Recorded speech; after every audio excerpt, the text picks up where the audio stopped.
La tension électrique.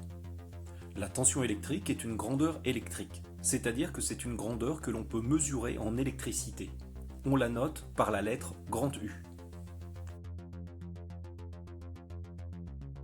La tension électrique se mesure en volts, de symbole grand V. Par exemple, pour de petites piles rondes, la tension entre les bornes est de 1,5 volts, tandis que pour une pile rectangulaire, elle vaut 9 volts. Cette unité est utilisée pour rendre hommage à Alessandro Volta, l'inventeur de la première pile, qui était un empilement de disques métalliques séparés par des cartons imbibés d'eau salée. Pour mesurer une tension électrique, il faut utiliser un voltmètre.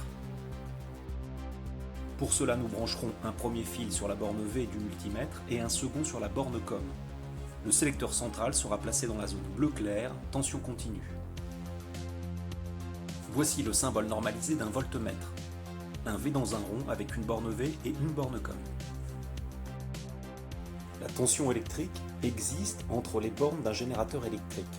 Par exemple, entre le bas du nuage d'orage et le sol, il y a une tension de quelques centaines de millions de volts. Entre les deux bornes de ta prise de courant, il y a une tension de 230 volts. À la sortie de ce boîtier adaptateur, il y a une tension de 19 volts. Et aux bornes de cette pile, il existe une tension de 4,5 volts.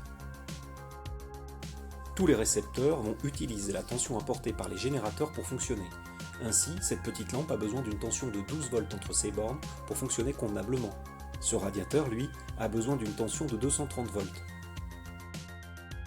Sur tous les appareils électriques, tu pourras trouver une étiquette donnant leur tension nominale, c'est-à-dire la tension électrique nécessaire à leur bon fonctionnement. Pour finir, parlons un peu sécurité électrique. Attention, les générateurs, comme ils apportent une tension entre leurs bornes, peuvent être dangereux. Il existe un réel danger de mort.